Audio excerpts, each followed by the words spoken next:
My name is Lebanon. My ancestors used to be called the Phoenicians. They're the ones who created the known alphabet and the color purple. We fought and gained our independence from the French in 1943.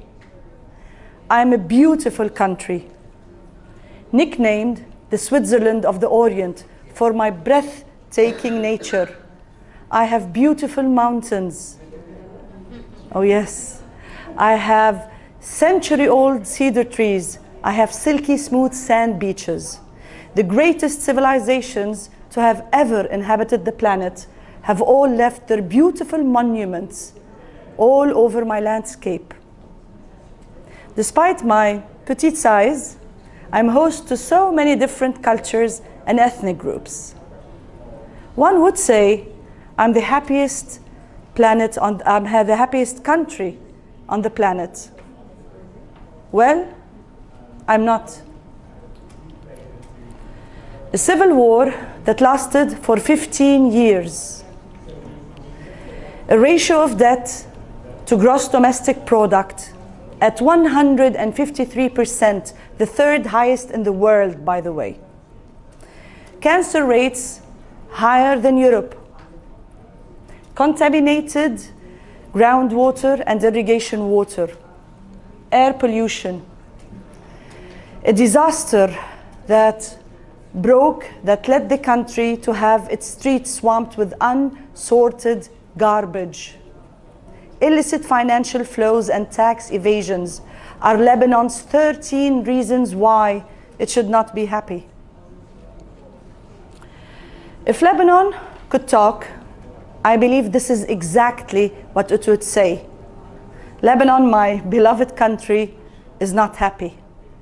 Why? Because its children are treating it with the utmost cruelty.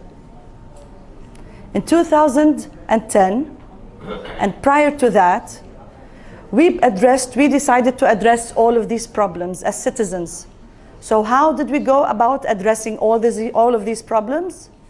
We decided to embark on another great adventure. We decided to exploit our very own natural resources.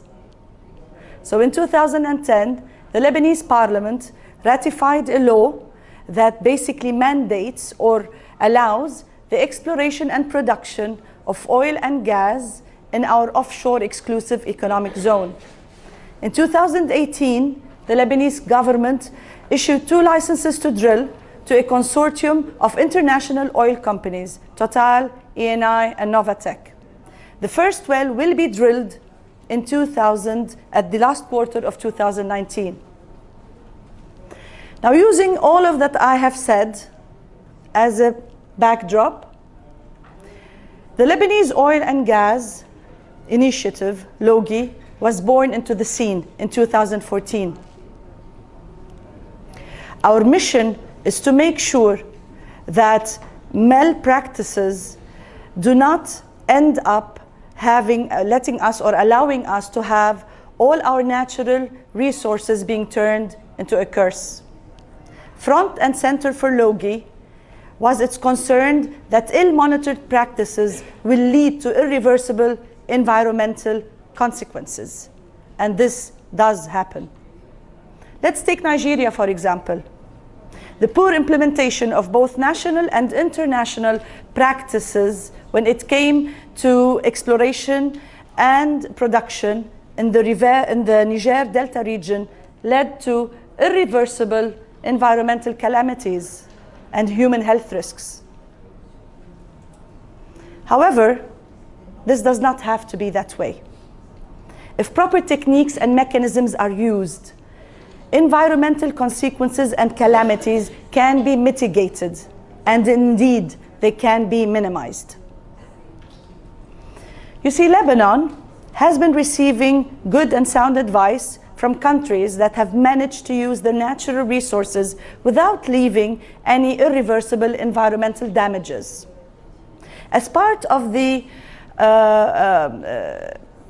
decrees that they have passed, one relevant decree was passed by the Lebanese government, and it was the mandate that a strategic environmental assessment an SEA needed to be done before any sort of exploration or production could happen, either onshore or offshore. This very relevant tool usually always produces recommendations that governments and companies can use to prepare and plan in a way that will allow us all to avoid environmental consequences.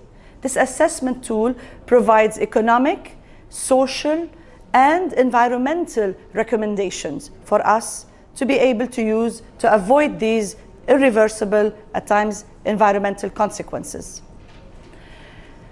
In 2011, the Lebanese government produced its first strategic environmental assessment. Now, for a country that is fresh off the boat, very little attention was given in 2011 to this strategic environmental assessment, the SEA. For those few who did care, environmentalists in Lebanon asked for this very relevant tool to be published. Indeed, in 2014, the government did publish the SEA, all 8 volumes of it, 800 pages of it. Naturally, nobody read it, I can assure you. Until 2017, when LOGI, in partnership with Publish What You Pay, decided to explore exactly what this very relevant, supposedly, assessment is actually giving us as recommendations.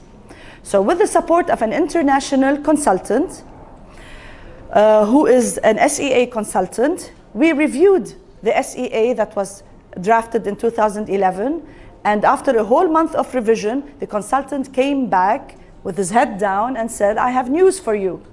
The SEA needs to be redone. It was done in haste, it's subpar, and it forgot to include one vital component. And that was public consultation at the subnational level with community-based organizations, with, in our case, unions, fishermen, municipalities, in order to reflect their concerns and to address them in the strategic environmental assessment. You see, one vital component of the strategic environmental assessment is consultations at the subnational level. So all concerns can be addressed, and once we address these concerns, then in this very relevant tool, then the companies can plan according to these concerns and address them. So taking all of this, we got the consultant, and our next step as LOGI was to make sure that the Lebanese government would adopt our single recommendation of redoing the SEA. Indeed, we took appointments and we met with the relevant authorities, the Lebanese Petroleum Administration and the Ministry of Environment. And after a month of negotiations, meetings, emails, back and forth, we got the Lebanese Ministry of Environment to acknowledge that we really need to redo the SEA. It took us another 5 months to get the Lebanese Petroleum Administration to concede. In 2018, the SEA was redone. LOGI led on the public consultation, the organization I'm part of proudly, led on the public consultations that took place at the sub-regional level, and we made sure that all concerns were lifted, were registered, and then were relayed back to the regular authorities that are redoing the SEA. The SEA will be posted next month in February, up for revision and consultation on the regulatory authority's website. Again, LOGI developed a 30-page checklist to ensure that all concerns have been addressed and that all important components of this very relevant tool, the strategic environmental assessment, were there in place and are being used. When exploration and production starts, there's always a feeling of apprehension, a mixed feeling of apprehension and anticipation. As civil society, we really need to make sure that we understand and we are using these tools properly. As LOGI, we call on civil society to address and use these relevant tools in a way that will allow us all to mitigate the environmental component or the environmental damages. Let us all try to stop these drops of oil from changing our country's face forever. And thank you.